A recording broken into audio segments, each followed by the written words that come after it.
Hello and welcome back to Seasons on Erlengrat. Thank you very much for joining me today. I am the Sim Farmer and I hope you are having a great day.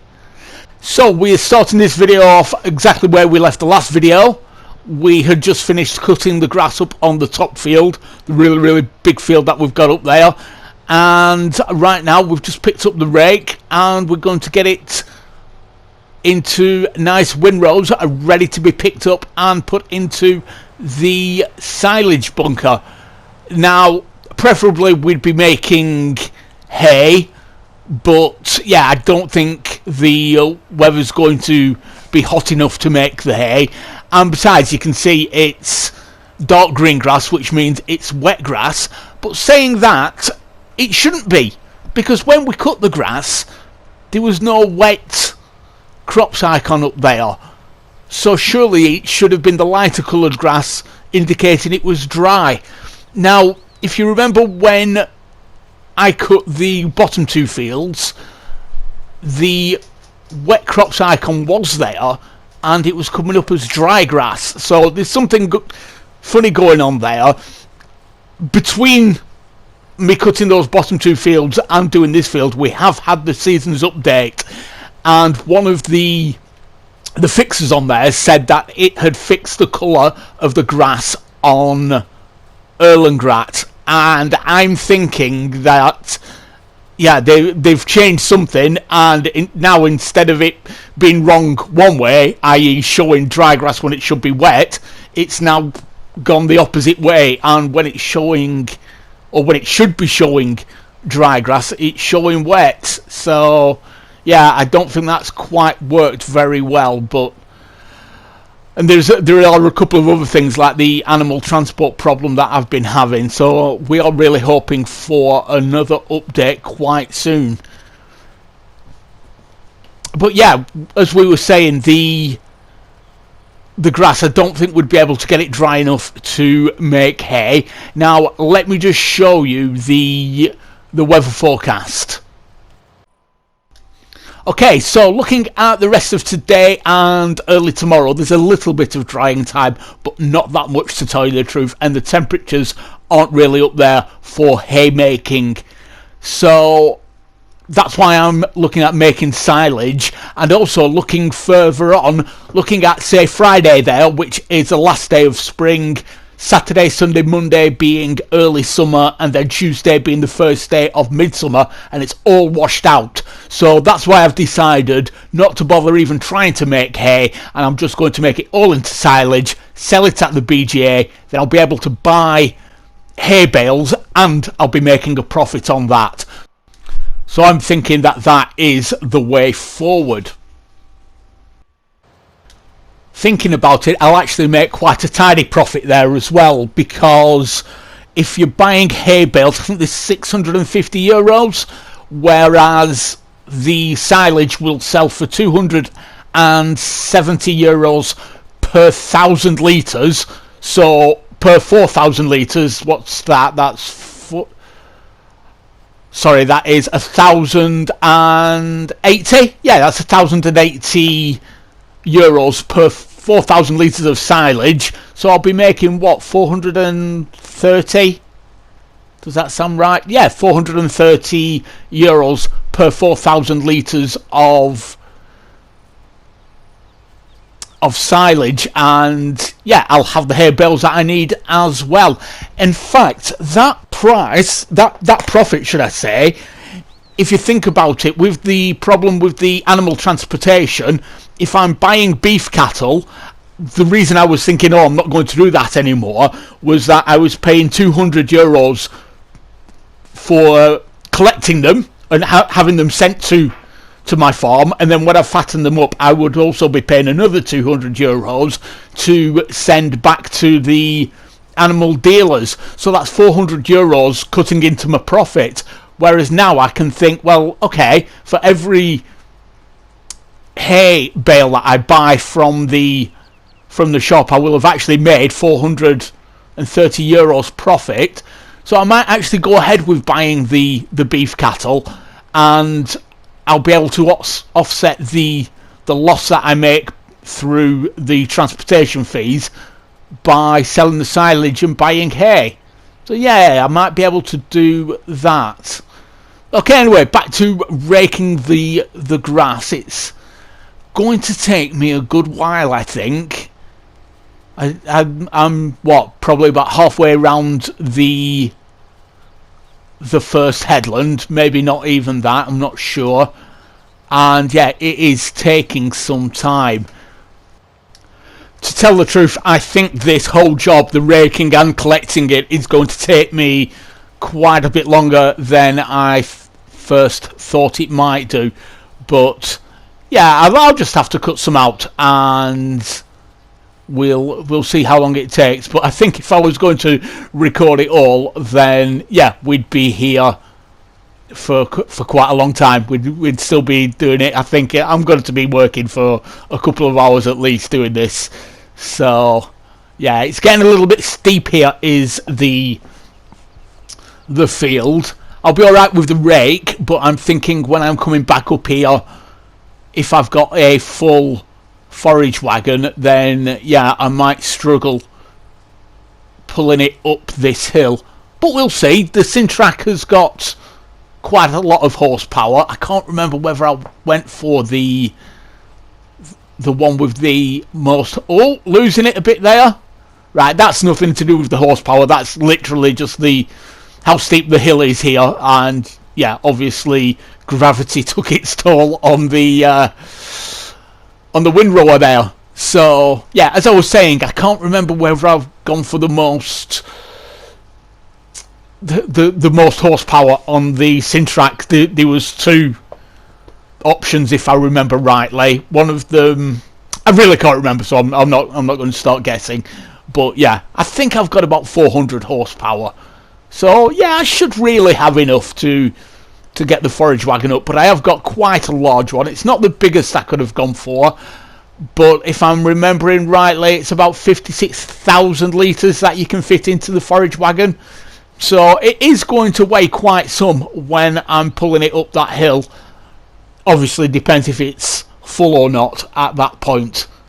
But yeah, we'll have to wait and see. So I think we're nearly done on this first headland now. If I remember rightly, we'll just get around this little tight corner here, and then we should be on the home straight. So let's just see. Doing the job quite nicely there. What I don't like doing is missing too much out. If you just miss bits here and there, it does start to look untidy. But with a very strange shaped field like this one, it is hard to get every little bit. But yeah, it is a lot of fun to do it though. It's, you know, I do like sometimes you do nice square fields and you just do perfect lines up and down and what have you, but it's more interesting, let's say, doing fields like this. So right, I thought that brown area there was where I'd come onto this field. Obviously not. Maybe it's a bit further down, but that is my base just to the left of us there. You can just see my base, my silage making facility is what we call it. And here we are at the start of the first headland, or the end of the first headland now. So I'll just lift those up so I don't disturb the first windrow. Pop them back down, and we'll carry on.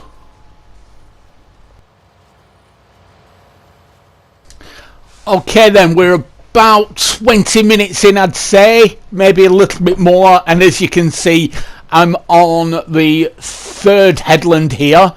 In fact, nearly finished that third headland. So yeah, it's going to take me quite a while.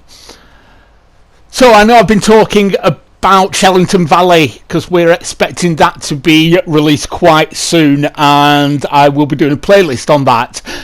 The latest update that I've heard, last Friday, today it's Wednesday the 16th of December, so last Friday it went into Giants for testing. So that's why I was thinking it's going to be out any day, maybe late this week or early next week. But now I've heard that Giants start their Christmas break this Friday the 18th. So I am really hoping that it's released in the next couple of days so we can have it for Christmas. And if not, Giants aren't back until sometime in January, so that's going to be quite a wait there. But I'm sure they'll carry on releasing mods. I'm not sure. I'm just saying what I saw on Oxygen David's Facebook hub, something I was looking at last night, because I'm obviously quite excited for this Cheltenham Valley coming out. Though I think Giants software is based in Germany, are they not? And I think Germany are in full lockdown at the moment. So yeah, I just don't know what's going on. Maybe they're working from home and doing it that way. I just don't know. But yeah, here's hoping for it to be released before the Christmas break. Okay then, so I'll lift the rake up here. I don't want to be disturbing the rows that I've already made. We'll get turned around. The blades of the rake were getting awfully close to the driver then. Okay, and yeah, we'll get started again just up here. Just get out of the way of the rows we've made and bring it back down. And we're away. Okay, so I'm going to carry on with this and get back to you when I've nearly finished raking up. Okay then, this is the last of the grass that needs raking. We've nearly finished. We're about 50 minutes in, maybe just a bit less than that. 45 minutes maybe. And yeah, it's not gone too bad. Apart from that little mishap on the hill where the windrower decided to go its own way, but that was just because the hill was so steep. There wasn't very much we could do about that. Yeah, but apart from that, I'm quite happy. The only thing you've got to remember when you're doing this job is when you're driving over the windrows like I just have done, just to remember to lift them up. Otherwise you're going to start making a bit of a mess. But yeah, there's only just this little bit left to do. It shouldn't take long at all. Obviously, when I'm picking it up with the forage wagon, that's going to take even longer because I'll have to get it into the silage bunker, get it compressed, get it nice and smooth in there. And yeah, it's okay if you're just doing a little bit of grass, a little bit of silage, but when you're doing quite a lot like we're doing here, then you're going to have to try and get it nice and smooth, and it's going to take a bit longer. So yeah, I'm expecting that job to take me quite a while. And we'll just get that little bit there. We'll lift up again, turn it around, let's get it nicely lined up, and bring it back down. It doesn't matter that I'm bringing it back down on top of that row, because I'm just bringing it into the row that I'm doing here. And yeah, we'll just get it in between these two rows. Again, it doesn't matter if I just take a little bit from one of them. Nice and tidy there. And there we go. Now there was just that right little bit, the very last. I keep thinking it's the very last and then seeing a little bit more, but yeah, this really is the last part of it now. So we'll get this raked up and then we can go down and get the forage wagon back down, and there we go, finished. Yep, so I'm going to call that at 50 minutes it's taken me to do the windrowing. So we're back down at the bottom. Just need to park the windrower up, spin the seat around, and then it gives us the opposite driving direction. I do like that feature of the Sintrack. Some of the Valtra tractors have it as well. They just make parking things up like this a lot easier. So yeah, I'm thinking I need to bring the pressure washer up here. The tools are starting to get a little bit dirty up here. So yeah, I could really do with cleaning them up. I think the last one to be nice and clean is the forage wagon here that I haven't used yet. I think by the end of today it might be a different matter. I think it'll be nice and dirty. So we did all of the raking from out of cab, so I'm going to do the picking up from in cab. It's a lot easier to do the picking up in cab. All you need to do is keep that windrow in the centre of your vehicle and you should be alright, as long as you haven't missed much with the rakes, and I don't think I did. So yeah, it should be a nice easy job, though as I've already mentioned it's going to take some time, and obviously getting it into the silage clamp and getting it compressed is going to take even longer. So let's just see how long it does take. It will be interesting to see how far I get round before the forage wagon is full. Like I said, I think it's a 56,000 litre capacity. I might be wrong there, but we'll see when I get to the end. But yeah, it'll be interesting to see if I can get round. I don't think I'll get anywhere near all the way around, maybe about halfway. Now, I'm at a little bit of a tighter angle here, so I'm just going to lift the pickup up, and yeah, I'll back up and get lined up again on the centre of the windrow so I'm not missing any. I'll stop about there, put the pickup back down, and we're away again. Yeah, like I said, I don't even think I'll get halfway around before I get full. So I'm not even halfway around the first headland, and as you can see I'm 95% full there, and yeah, I was right, it is a 56,000 litre capacity, but I'm struggling up this hill. As you can see, I'm down to 3 miles per hour there. Now there is a lot of weight there, and there we go, full. So yeah, there's a lot of weight in there, so this weight might just push me down this hill a little bit. Okay then, so down the hill safely, and we're going to get the first lot of grass into the silage bunker. And there we go. Now, with the amount of grass we've got to go in this bunker, it's going to be nearly full, I'd say, before we get to the end of the video today.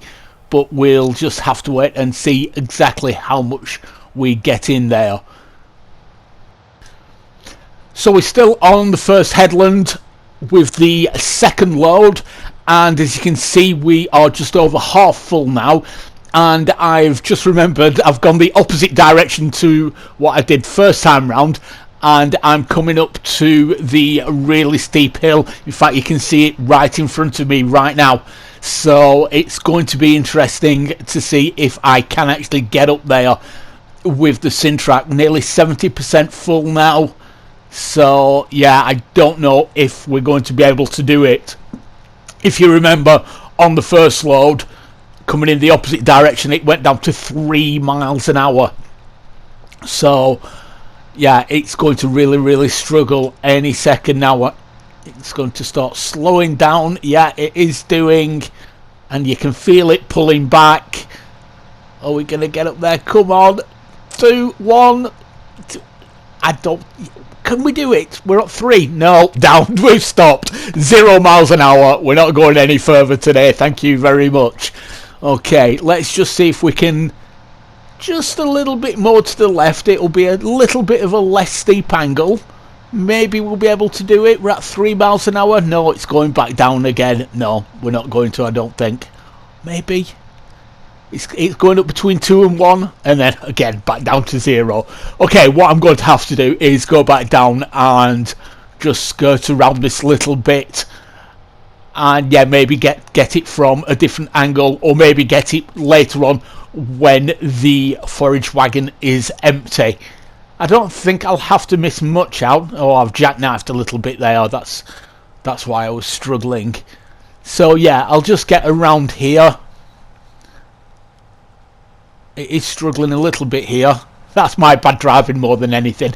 I'll loop it around and we should be alright. I've lifted the pickup up now, and there's got to be a better word for it than the pickup. I don't know what that word is though, so if you do, let me know in the comments please.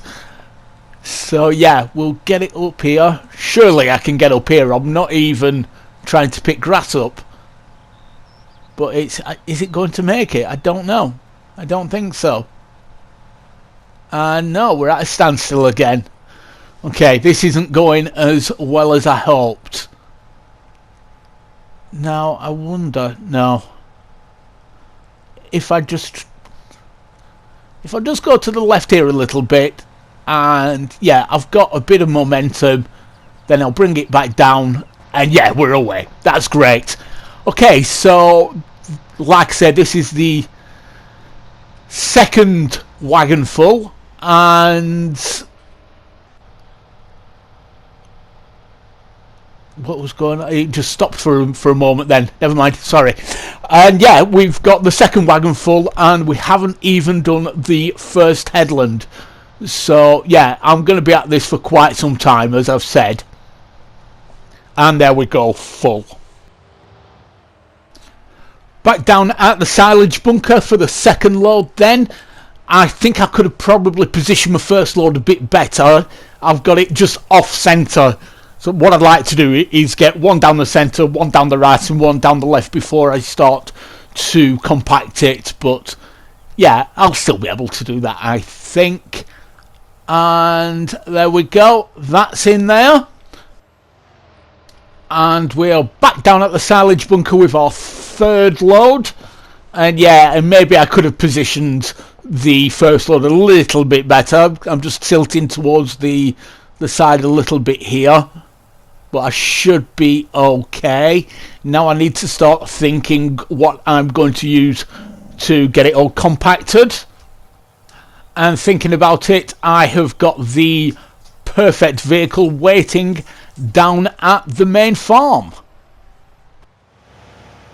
So we've got the big Fendt 1050 here, and I'm just going to get the double wheels put on there. If I can just get the toolbox to open. It's the only thing with this toolbox. It's really cheap and it's really not in the way or anything, but the trigger can be a little bit awkward sometimes. So twin wheels, there we go, 6,500 euros. Do we want to do that? Yes we do, thank you very much. And the Fendt 1050 now looks like a beast. I do like the way they look with the twin wheels on, and it should do the job of compacting and smoothing out the chaff in the bunker quite nicely. And just to help it a little bit, let's pick this nice big weight up, and there we go. So let's see if it's going to do as good a job as I'm expecting. I'm sure it will do. The only thing is, when you've got the double wheels on, it is quite easy to get up to the wall a bit too close sometimes. So yeah, but as you can see, it's spreading the chaff out nicely there. It's spreading it out towards the wall. I'll just try and get the other side a little bit as well. Just need to smooth out a bit first. But yeah, it's doing a nice job. The only thing you've got to make sure, when you've got a lot of grass to get into one of these bunkers, you need it nice and smooth. Otherwise you're going to start getting stuck in there when you're driving through with your trailer. Obviously it depends on what vehicle you're using. The Sintrac's great for a lot of things, but I don't think this would be one of its better jobs. So yeah, but yeah, the Fendt is making nice easy work of it, like I thought. Sometimes I'll try to not let any spill out of the sides, but to tell you the truth, I've got that much coming into the bunker that I'm not going to be able to stop that. I'll just pick the rest up with a bucket. Any that does spill out to the sides, I'll pick that up, and yeah, we'll put it back in and get it smoothed out a bit later on. But yeah, this is working nicely, just as I expected it to. So we've got 3 more loads of grass in there, and as you can see, it's quite lumpy. Just in the middle there, the Sintrack got stuck a little bit, and yeah, a lot of the grass all piled out all at one place, so it's making my job just that little bit harder to get it all smoothed out. The fence going to find it a bit more of a difficult job, and absolutely loads have spilled out from the back as well. In fact, there's some just in front of me there that is still grass and not chaff.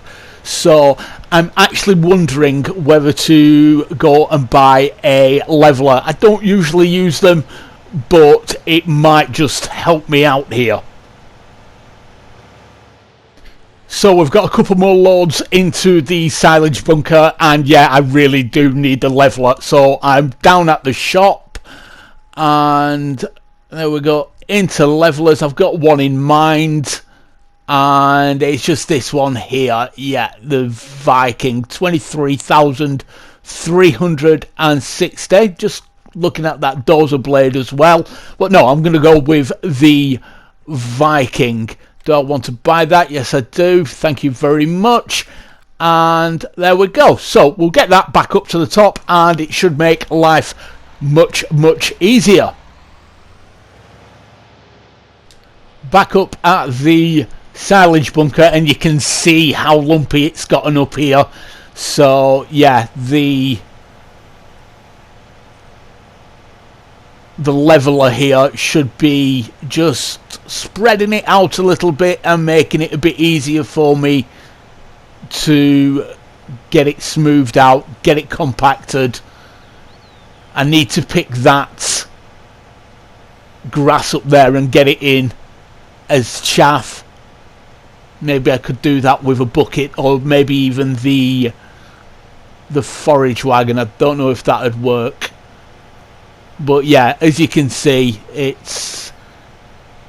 we're getting there. It's still it's not going quite as smoothly as I was hoping, but yeah, we'll get there. We are a couple of hours in here, and I am so glad to say that this is our last load. And there we go, we've got it going in, but obviously we've still got some work to do. There's the chaff that has spilt out of the ends, and we need to get it all smoothed out and all compacted nicely to 100% compacted, and then we can blanket it over and leave it for a few days to ferment into silage. So I'm going to park the loading wagon up, and then yeah, we'll carry on compacting.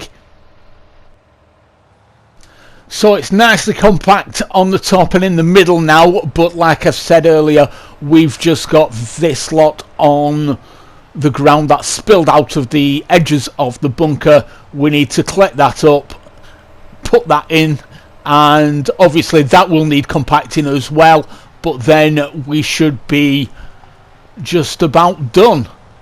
Just hope that I don't get the Sintrack stuck again.